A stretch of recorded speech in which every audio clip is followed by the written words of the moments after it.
Alasan utama para petani harus melakukan panen sering adalah untuk mengurangi dampak serangan PBK.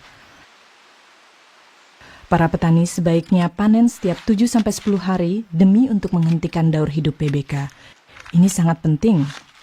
Bila panen sering tidak dilakukan, maka langkah-langkah selanjutnya yang akan dijabarkan dalam film ini menjadi sia-sia.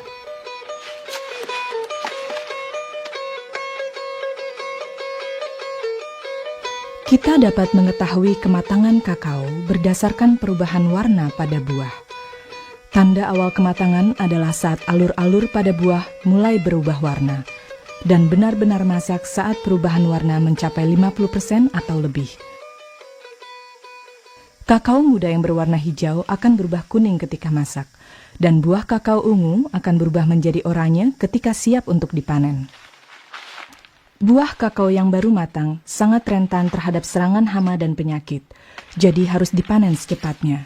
Sebaliknya, jika dibiarkan di pohon terlalu lama, lebih dari 5 bulan, maka biji kakao akan bertunas dan tidak dapat dijual. Penting juga kiranya untuk memanen semua buah yang terserang hama dan penyakit, untuk mencegah penularannya ke buah-buah lain yang masih sehat. Saat panen, potonglah tangkai buah kakao dari pohon menggunakan parang atau gunting pangkas.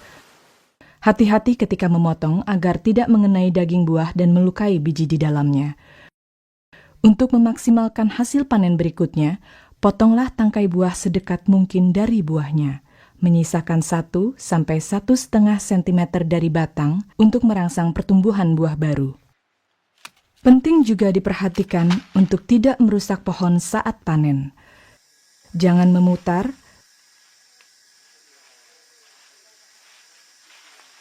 jangan menarik, atau menendang buah dari pohon. Apabila rusak, maka kemungkinan tangkai tersebut takkan berbunga lagi. Hati-hati juga agar tidak merusak bunga-bunga yang ada, karena inilah yang akan menghasilkan buah untuk panen berikutnya. Pohon yang rusak juga lebih mudah terserang hama dan penyakit. Ini adalah sumber penghasilan. Para petani dianjurkan bekerja secara rajin, tekun, dan rapi.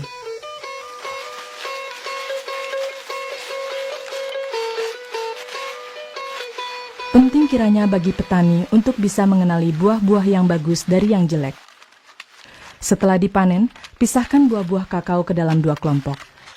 Kelompok buah sehat, dan kelompok kedua terdiri dari buah-buah yang terserang hama dan penyakit. Sebaiknya segera membelah buah-buah tersebut. Keluarkan biji dan pisahkan antara biji baik dan biji jelek yang terserang hama dan penyakit. Kelompok biji yang berkualitas rendah dapat direhabilitasi sampai dengan 80%. Misalnya, biji-biji dempet karena PBK dapat direhabilitasi dengan cara memisahkannya menjadi satuan. Kegiatan sortasi sejak dini ini akan sangat mempengaruhi kualitas akhir biji kakao, sekaligus merupakan langkah awal dari serangkaian kegiatan pasca panen untuk mencapai standar kualitas ekspor di buying station atau tempat penjualan. Kegiatan sortasi lebih lanjut akan diulas dalam film kedua. Perkebunan kakao adalah sebuah bisnis besar. Jadi cara terbaik dalam proses pemanenan dan semua kegiatan di kebun sebaiknya dilakukan dengan sudut pandang bisnis. Panen sering, serentak, dan teratur adalah titik awal tercapainya bisnis yang sukses bagi para petani dan keluarga. Keseimbangan antara keteduhan dan sinar matahari sangat penting bagi perkebunan kakao yang sehat. Perkebunan kakao membutuhkan peneduh untuk tetap sehat dan produktif. Maka dari itu, pohon pelindung diperlukan untuk mengatur jumlah sinar matahari bagi siklus pertumbuhan kakao. Umumnya, tingkat keteduhan 75% diperlukan di kebun bibit, 50% untuk pohon kakao muda, dan perlahan-lahan ketika pohon beranjak dewasa, tingkat keteduhan dapat dikurangi sampai dengan 20%. Perubahan kondisi yang drastis ketika tanaman kakao dipindahkan dari kebun bibit ke kebun dapat mematikan pohon-pohon muda ini, kecuali ada cukup peneduh yang melindungi. Jadi, ketika akan menanam pohon kakao, petani perlu memastikan adanya cukup pohon pelindung sementara di kebun.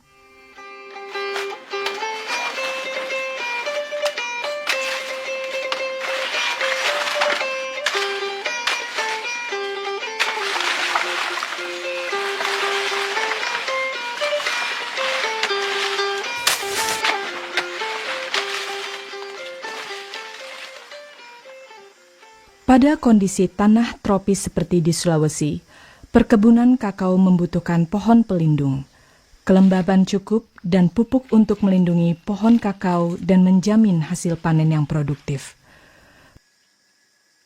Perlu diketahui bahwa pohon kakao yang memiliki cukup kelembaban dan nutrisi akan mampu menyerap 100% sinar matahari. Jika kedua hal itu tidak terpenuhi, maka pohon kakao tidak akan mampu menyerap 100% sinar matahari. Para petani disarankan untuk juga memperhatikan perkebunan tetangga dalam menentukan tingkat keteduhan yang masih diperlukan. Pohon pelindung tetap yang dapat digunakan adalah pohon kelapa, gamal,